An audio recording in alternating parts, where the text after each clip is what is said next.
balikan muna natin ang kanilang mga programa nitong nakaraang linggo. Pero bago yan, dito muna tayo. Bumida kasi ang PhilHealth sa ikalimang sona po ni Pangulong Bongbong Marcos dito po sa State of the Nation address nga po ng Pangulo sa mga mas pinalawak na mga programa ng PhilHealth. Kung titignan nyo po, medyo mahaba-haba. Pinakamahabang airtime yata sa SONA, ang PhilHealth na ibinigay ng Pangulo. Aba! Congratulations! Hindi lamang po kay Dr. Mercado pero sa buong team po ng PhilHealth. Alam nyo, ayon po sa Pangulo, layunin ng pamahalaan na mas mapalapit ang serbisyong pangkalusugan sa bawat Pilipino. Kabilang po dito ang pagpapalawak ng YAKA program na magdadala ng libreng konsultasyon, laboratory tests at preventive health care sa mas maraming accredited health clinics. Palalawakin din ang gamot program kung saan nga maaaring makatanggap ang mga miyembro. Actually, nakakatanggap na, nagagawa na yan, di ba? Nasimulan na po yan. Yung 20,000 pesos kada taon para sa mahahalagang gamot. Kasabay nito ang mas mataas na benepisyo para sa may cancer, sakit sa puso, HIV, AIDS, tuberculosis at mga batang may developmental disabilities na dodoblehin ang package at tataas ang therapy sessions na sasagutin po ng PhilHealth. Ipinagmalaki rin ng Pangulo na mahigit 7.5 milyong pamilya na ang nakikinabang po sa mga programa ng PhilHealth habang halos 3 milyong Pilipino ang nakapagpagamot ng walang binayaran sa pamamagitan ng zero balance billing. Sa kabuuan, malinaw po ang direksyon ng administrasyon. Mas malaking benepisyo, mas madaling access sa healthcare at mas kaunting gastusin para po sa bawat pamilyang Pilipino. Congratulations at kami po ay saludo sa lahat ng bumubuo po sa PhilHealth. Yan po ay hindi naman magiging successful ang pamumuno ni Dr. Mercado kung hindi rin po makikipag-cooperate o hindi magiging isang team. So hindi lang din po yan si Doc Mercado lang. Talagang buong PhilHealth po yan. At asahan pa po natin nga ang mas pinalawak pang benepisyong makukuha nating bawat Pilipino, tayong bawat miyembro ng PhilHealth. Next naman, daming nangyari ha. Nakipagpulong naman po ang PhilHealth sa pangunguna nga po ni President at CEO Dr. Edwin Mercado sa mga pinuno ng Philippine Hospital Association o PHA at ng Private Hospitals Association of the Philippines Incorporated o FAPI. Layunin po ng pagpupulong na talakayin ang mga bagong patakaran, makinig sa mga mungkahi ng mga ospital at mas palakasin pa ang kanilang ugnayan at pagtutulungan. Sa pamamagitan ng dialogong ito, muling pinatibay ng PhilHealth at ng mga pribadong ospital ang kanilang pangakong pagbutihin ang koordinasyon, agarang tugunan ang mga isyong kinakaharap ng mga healthcare provider at masiguro ang mas mabilis, mas maayos at mas nakasentro sa pangangailangan ng pasyente na paghahatid ng serbisyong pangkalusugan para sa bawat Pilipino. Also, kinilala po ang PhilHealth ng Dialysis PH Support Group Incorporated at ng Kidney Health Advocates Network o CAN sa ginanap na Kidney Health Awareness Summit 2026. Ginawad ang pagkilalang ito bilang pagkilala sa patuloy na pagsisikap ng PhilHealth na palakasin ang kamalayan tungkol sa chronic kidney disease o CKD at mas palawakin pa ang mga benepisyo para sa mga Pilipinong may sakit sa bato.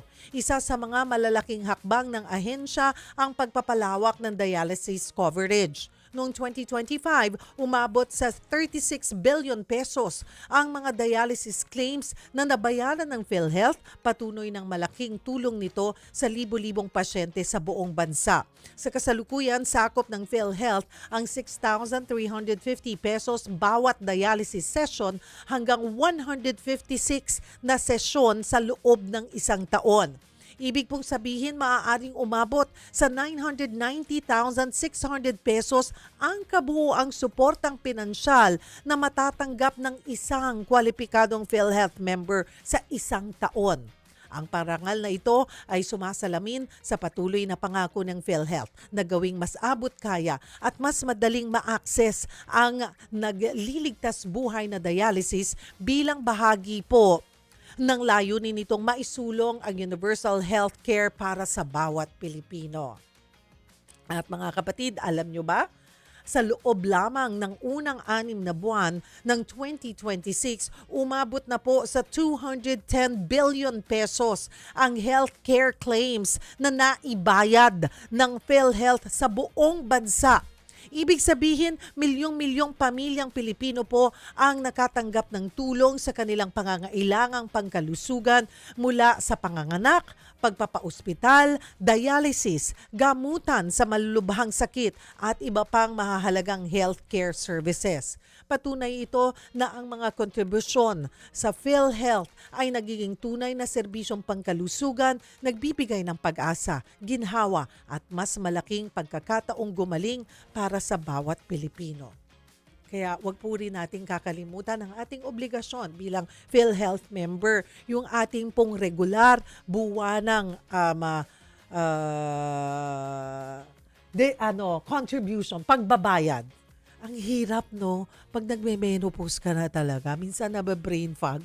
Sorry po mga kapatid. Yung ating buwanang bayad bilang mga miyembro. Sabi ko nga, ito po ang membership na nagbabayad tayo na ayaw nating magamit. Ayaw nating mapakinabangan because ibig sabihin kahit di natin nagagamit, ibig sabihin, praise God, healthy po tayo.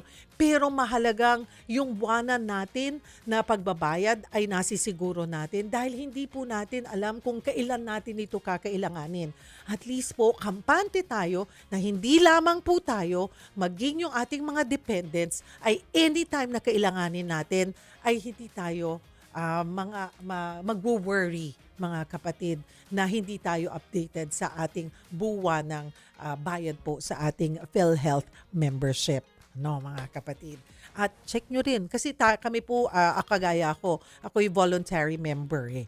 So doon sa mga empleyado, siguraduhin nyo, sinisilip nyo yan dapat na updated kayo. Minsan nakakaligtaan ng inyong mga employer. So make sure also na nado-double check nyo. At kung may problema, i-report nyo lamang po sa PhilHealth. Walang problema, mayroon po kayo, nandoon po yung hindi namang kailangang yung confidentiality ay pananatilihin naman po kung tayo'y magre-report. I-report natin yung ating mga employer na hindi po updated si employer ko sa pagbabayad, baka pwede pong masilip.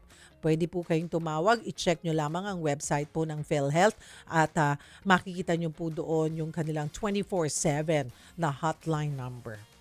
At ito na nga po mga kapatid, may dagdag pa kaming good news, siksik, di ba? Siksik na siksik tayo ngayon. Good news dahil mas pinadali na po ng PhilHealth ang pagpaparehistro. At ang benepisyo ng PhilHealth, hindi lamang po miyembro ang makikinabang, kundi pati ang kanilang dependents. At kahit sanggol, pasok na kagad sa benepisyong yan. Para po ipaliwanag sa atin, kasama po natin this morning, Dr. Bernadette Lico, ang Vice President po ng PhilHealth Regional Office ng NCR. Welcome, perfect mornings po, Doc. Thank you for coming. Good morning, Ma'am Cheryl. Ayan po. Perfect morning. Oo nga, at maganda po ang balitang hatid nyo po sa amin, dala-dala, no? Ano po ang pagbabago, Doc? Sa ginawa po ng PhilHealth upang mapadali ang registration ng mga miyembro. Yes, ang PhilHealth in-increase or in-expand ang access points sa membership registration. Dalawang klase po yan. Meron tayong on-site, saka meron tayong online. Sa on-site, ito yung regular na transaction. Pupunta kayo sa local health insurance offices namin. Ang local health insurance offices namin, nationwide, meron po tayong 117 local health insurance offices nationwide. Halos lahat ng probinsya, halos lahat ng cities, meron po tayong LEO office. And yung isa naman online. Yung online naman po para sa mga techie, yung ayaw nang lumabas ng bahay, pwede na hong i-access 24/7. Ano po siya, PhilHealth Member Portal. So, yun po yung pwedeng gamitin na for registration ng PhilHealth membership.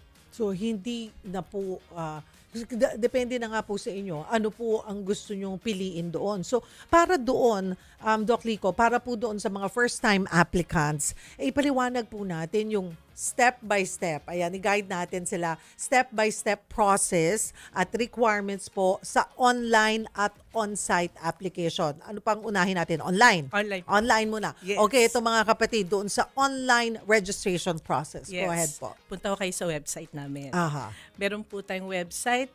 Memorize nyo na lang po, www.philhealth.gov.ph. Dali. Then, pagbukas nyo po yung website namin, pipindutin nyo po yung online service. Meron po siyang icon, color orange, na nakasulat, Member Portal Inquiry. So, yun po yung para sa mga members natin. Parang membership engagement through online. And then, you will click the register. And then, pag click nyo po, may mga choices po doon. Pwede po kasing yung mag-register first time. Wala pong PIN at all. PhilHealth Identification Number. Pwede naman po yung dati na may PhilHealth Identification Number pero wala pa siyang online registration. Ibig sabihin, wala pa siyang access sa online. Meron na siyang online dati pa, pero nakakalimutan yung password. So, pwede rin i-change yung password using the PhilHealth Member Portal. Okay. So, halimbawa, first time na mag-register kayo, ang importante pong malaman dito is kailangan ang gagamitin yung email address yung palagi nyo pong ginagamit. Meron po kasing mga kasama natin na iba-ibang email address na ginagamit. Yes. Nakakalito. So, since importante pong PhilHealth membership, kailangan yung palagi nyong ginagamit at yung memorize nyo na password. Yung palagi, para hindi yung nakakalimutan. And after that, pagka pumasok na ho kayo dun sa PhilHealth registration portal, i-enter nyo na po. Pagbukas nyo, merong CAPTCHA, parang OTP. So, yung CAPTCHA na OTP, ikakopy nyo lang po yun, parang numeric code, and then isasubmit nyo. Papasok na yung email address. So, yung email ngayon, bubuksan nyo, dun papasok ngayon yung activation link. Pag clinic nyo po yung activation link, maglalabas yung parang terms and conditions muna. Parang yung alam yung binabasa nyo sa mga Yes, oo. So, babasahin nyo muna yung terms and conditions. Kapag nag-agree naman ho kayo at in-accept nyo na po, pwede nyo na hong i-click yung agree and accept. Lalabas na ngayon yung online na registration form. Yung PhilHealth member registration Yes, form, na siya PMRF. Okay electronic po. na po siya. So, ita-type nyo na po yung mga details na kailangan. Yung tama po dapat ang address na isusulat. Yung updated po dapat ang email address and also sa cellphone number. Ngayon, pagkapasok nyo lahat ng data na yon, may times na may asawa po kayo. Halimbawa, yung lalaki po, may housewife, wala naman hong trabaho, sasama niya as dependent.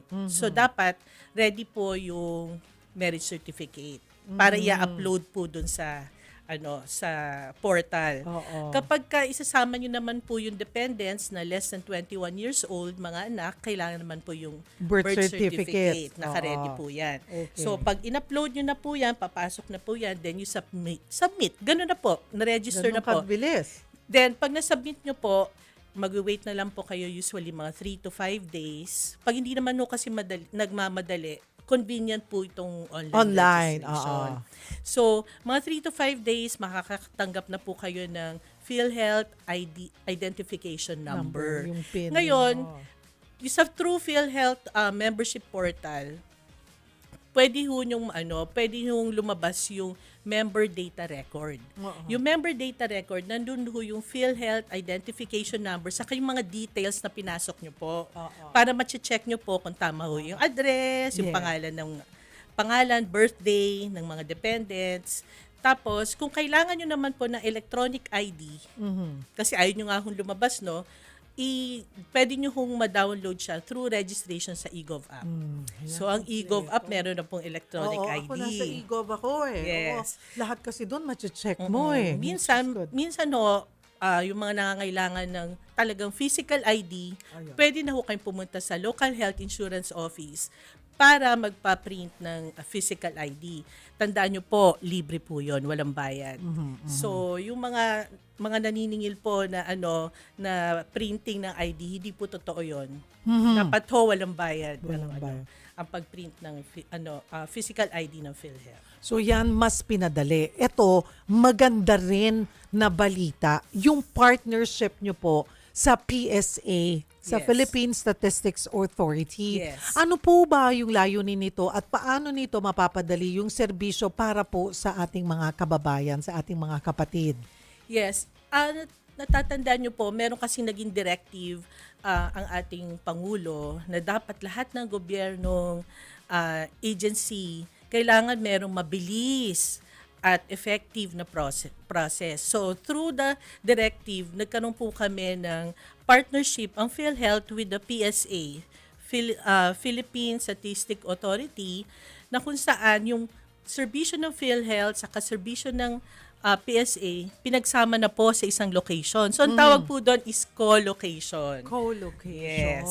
So, meron, di ba sabi ko kanina, meron tayong 117 na local health insurance offices. Doon sa 117 local health insurance offices nationwide, 50 na po as of today ang meron na pong co-location sites ng PSA. So, ang PSA ho, pag merong co-location sa LEO office ng PhilHealth, nagbibigay sila ng mga serbisyo katulad ng yung national ID issuance. Tapos nandun din yung verification ng PhilSys. Tapos nag-a-assist din sila dun sa eGov app kasi sa eGov app meron ding PSA ID doon, PhilSys ID. So dito ko sa NCR, dahil sa NCR po ako, no? Kayo, So, meron po kaming 5 co-location sites. Gusto ko po i-announce po sa inyo na meron po kami sa LEO office ng Quezon City, Monday, Tuesday, and Wednesday. Okay? Sa Caloocan po, na LEO office namin, Monday and Tuesday. Sa Mandaluyong office namin, Monday to Friday. Sa Makati office, Friday, and sa Las Piñas, Monday to Friday po. So ayan, mga kapatid, marami-rami na rin. Siyempre, ang target lahat ay para mas mapadali po. Pero at least, mga kapatid, extra service po ito na maaari. And this is a good tie-up po, collab. Yes. Yun na yung term. Ang maganda May po doon, Ma'am collaboration. Cheryl. Ang maganda po doon, Ma'am Cheryl, isang office lang ang papasukan nyo. Yeah. Paglabas nyo, 2 valid ID na po ang hawak nyo. So, i-check nyo lamang po para doon, Doc, para ma-check nila kung saan po yung mga location na ito. Nakalagay naman po yan sa website pa rin. Nire-ready pa ho namin kasi ngayon po, nagsimula pa lang po yung partnership. And then, we are expanding to plano namin, tataas ho siya kasi 47% pa lang po ang naka-co-location. So, pag nag-increase na po siya, papasok na po siya sa website. Alright. Puntahan ko naman po itong usapan naman ng newborn. Pagdating po sa newborn, ayan, yung automatic ba na magiging dependent sila sa kanilang magulang na PhilHealth member? Kailangan lang po na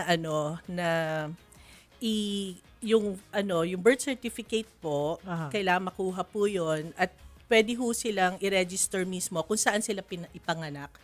Kasi upon submission ho ng claim, pwede ho ma-createan siya ng PhilHealth identification number. Ayun. So, mga kapatid, yung kaninang katulad ng sinabi ni Doc, if you're gonna do your registration online, or kasi minsan, baka nung una kayo nagrehistro, hindi pa po kayo kasal. Diba? O kasal na kayo, mag-change kayo ng status nyo. Or, nung una kayo nag-register, wala pa po kayong anak, so wala pa kayong dependents. So, mahalaga lamang po ay you keep your records updated. Yes. Kasi, again, yung sabi nyo po, Doc, below 21 years old, pwede pong maging dependent. Pwede Yes. mong mailista or maisama.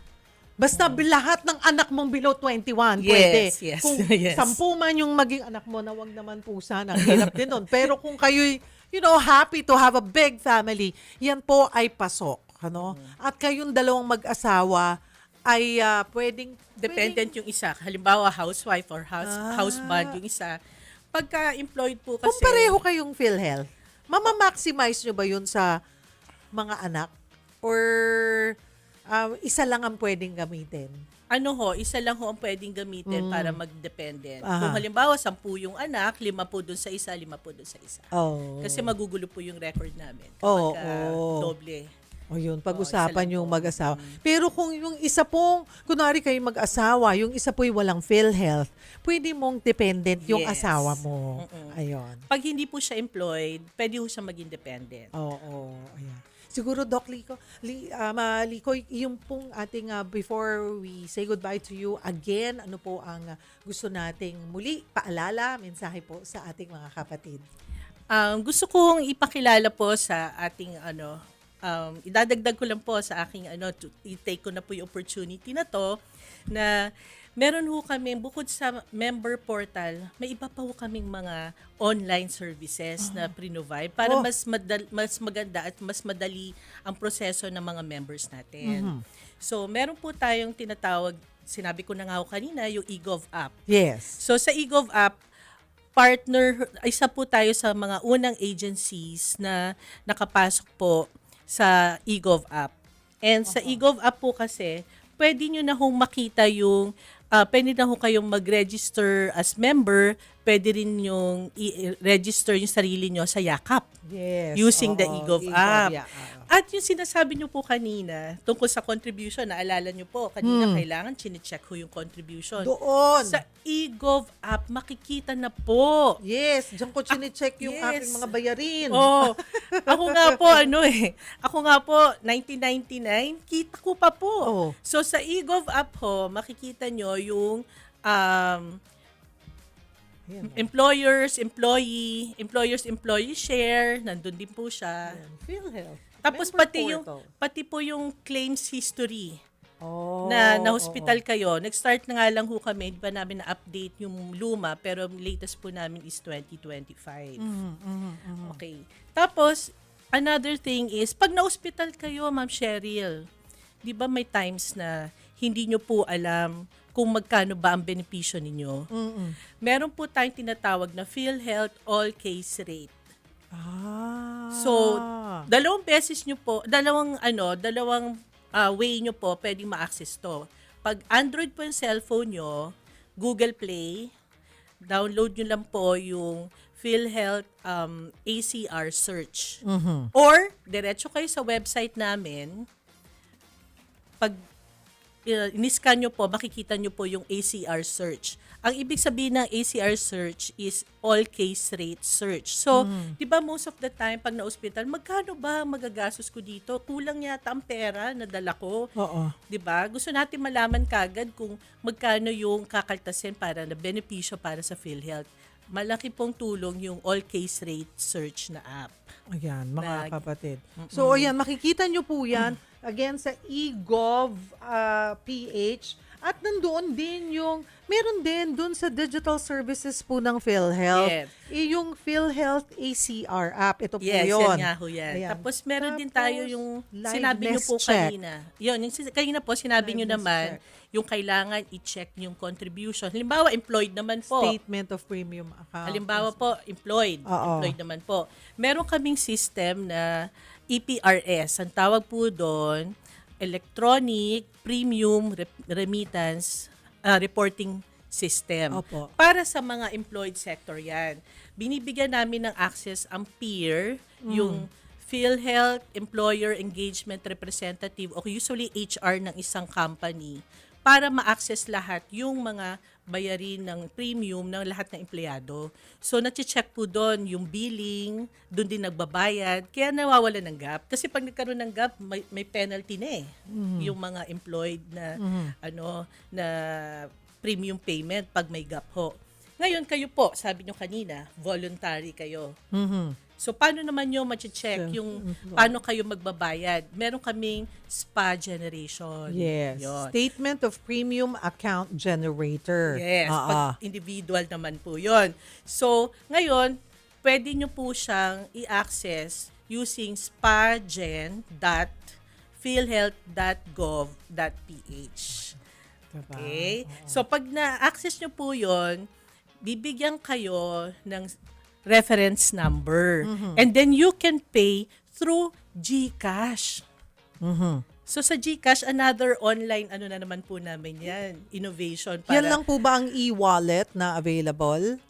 GCash pa lang po, Ah, actually. no? Oo. Okay, Tapos para bukod alam sa nyo. mga, di ba, mga bangko, tumatanggap din po Yes, yan, mga Bayad Center, pero minsan ayaw mo nang lumabas eh. So sa GCash, kaimportante po na ma-access mo yung SPA generator mo kasi yung reference number na nandun, yun ang gagamitin mong number doon sa loob ng GCash.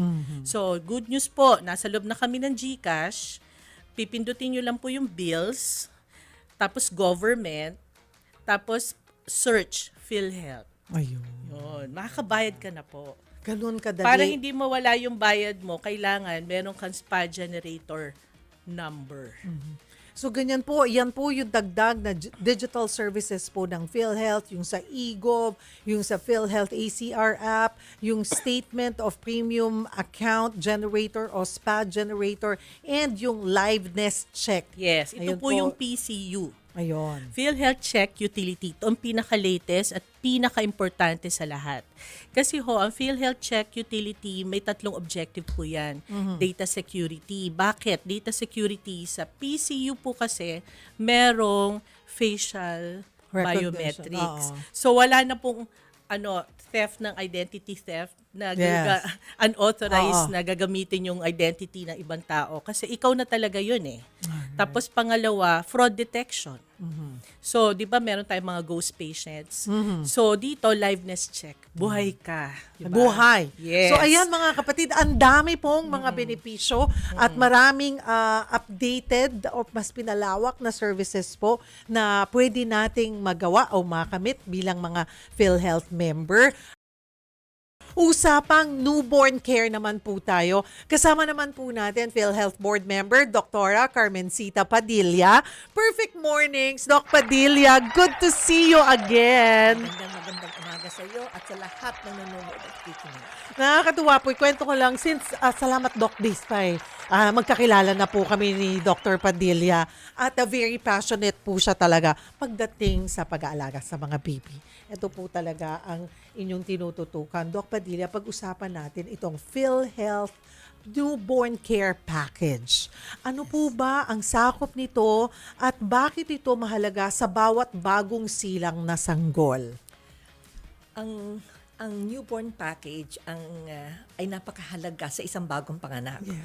At pwedeng mabago kasi ang kanyang buhay. So kasama dito yung hearing screening, yung newborn screening, yung pagkuha ng dugo, at yung mga kailangan bakuna at pag-aalaga sa bata. So alam mo, ang bagong panganak, walang boses yan.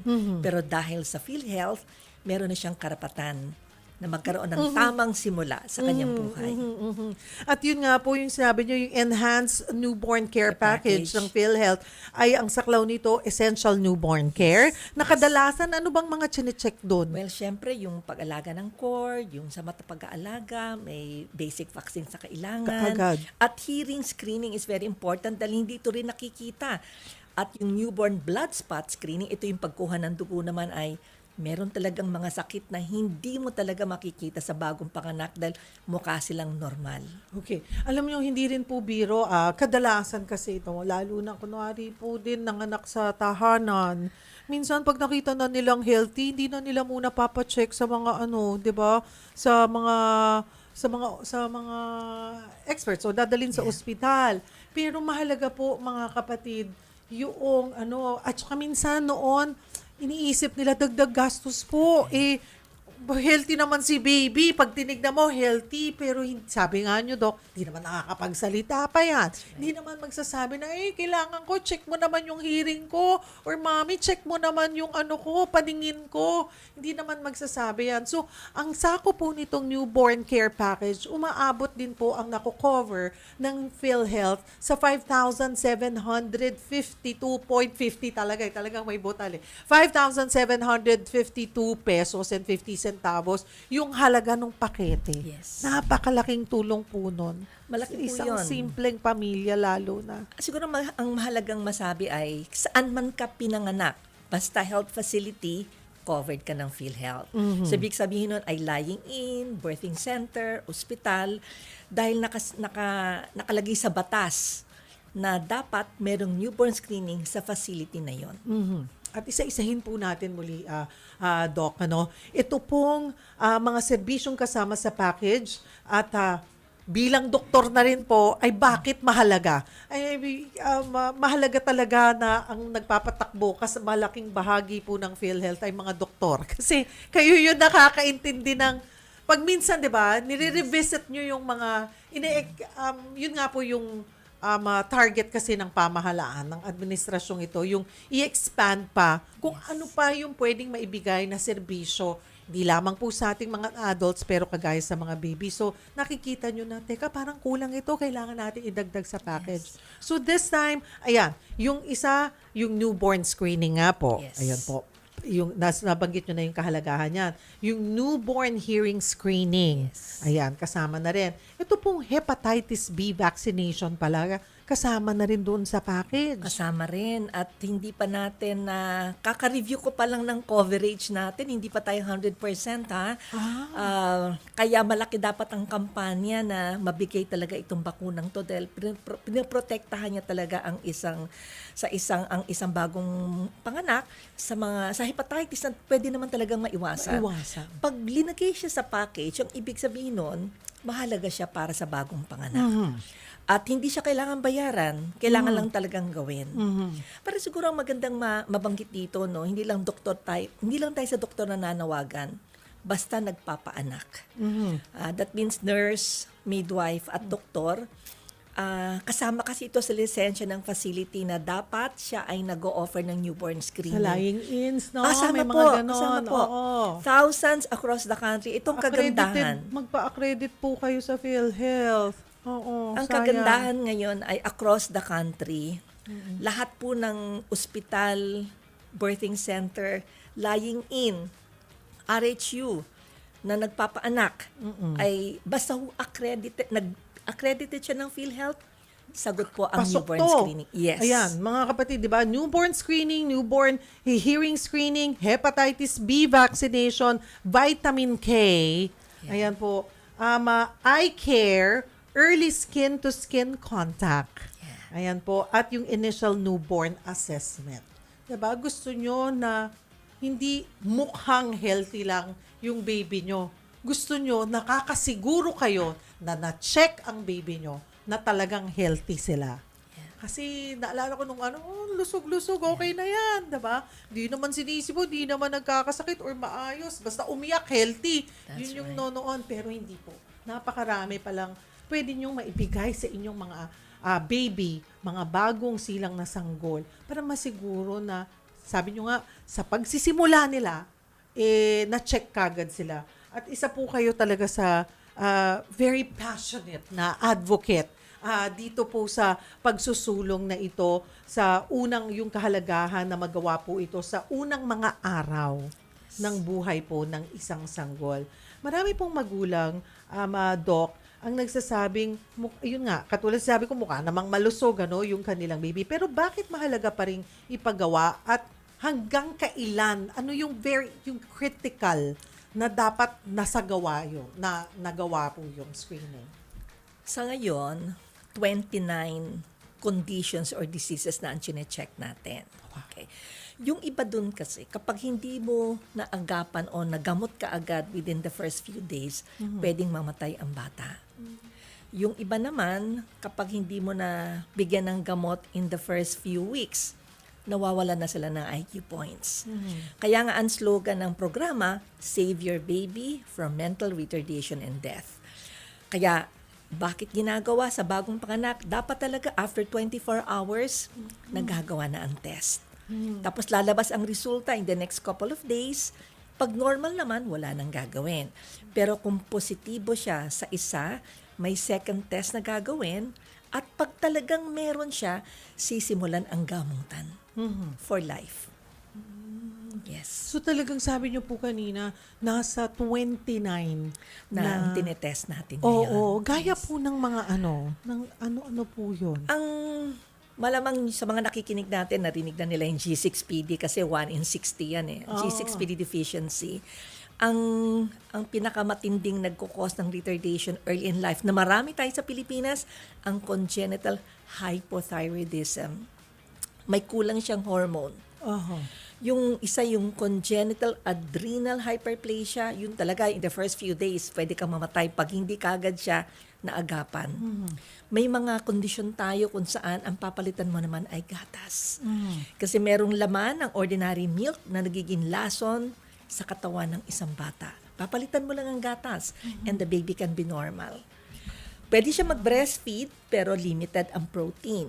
Pag binigay mo yung ordinary protein sa kanya ng buo, pwedeng maapektuhan ang kanyang development. At pwede rin siyang mamatay actually. Yung ibang conditions, they die. Aha. Pero sa bawat nga po, Doc, sinasabi nyo na sa lahat dapat ng facilities ay dapat na isasagawa ito. Ginagawa ito ngayon. Dapat ginagawa. Nasa batas po yan. Opo, tsaka Karapatan po yan. ang ng baby. kagandahan, hindi siya mabibigyan ng license to operate kung wala Kung siyang wala. newborn screening. Ayun, that's great. At yun nga, pero pag hindi po sila accredited ng PhilHealth, additional cost po yan sa inyo, which is good nga po na covered po ito ng PhilHealth. Meron pa kaming isang problema. Yung pinapanganak sa bahay, yung hindi facility delivered, ay hindi siya covered ng PhilHealth. Nagiging, personal cost, out of pocket yon. Pero konti na lang sila. Right now, parang mga 3 to 4% na lang yung tinatrack down namin sa buong Pilipinas na pinapanganak sa bahay. Pero merong pinapanganak sa bahay. Paano kung inabutan lang? Parang ayun na, makakanak na ako. Well, susundin natin Pwede. ang rules ng PhilHealth. No? Kasi ang rule ng PhilHealth, pag facility delivered ka, covered ka. Oo. Ang nangyayari doon, either ang nagbabayad ay ang pamilya o tumutulong ang Department of Health. Yeah. Yan. Yan naman ang kagandahan, sinasalo sila ng Department of Health. Pero doon sa malayong isla, sa malayong Yes. bundok, Oo. nananawagan kami na kailangan talaga ay magawan sila ng newborn screening dahil sayang, pwede silang maging normal.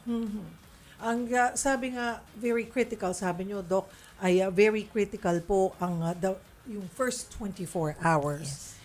Pero hindi rin natin maikakaila na, yun nga, malalayo, mayroong mga nasa bundok, nasa ibang isla na hindi na isasama.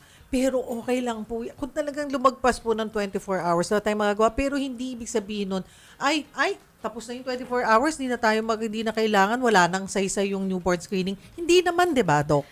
Tama yun. Oo. Kasi kunyari yung isang kondisyon, ang palugit niya 10 to 14 days. Yung congenital hypothyroidism, kapag ikaw ay nasimula ng gamutan, after 2 weeks, you start losing IQ points. You want to treat in the first 2 weeks. So may mga sakit talagang pwede pa naman ng ilang araw, kaya lang ang aming goal, at katama namin dito ang Department of Health, na ang bata talaga nagagawan by the second or third day of life.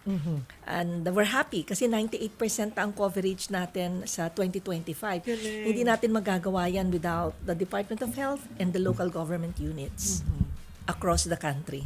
That's good. And mas mapapanatag nga po kayo mga kapatid na mayroon po ang PhilHealth ng newborn care package.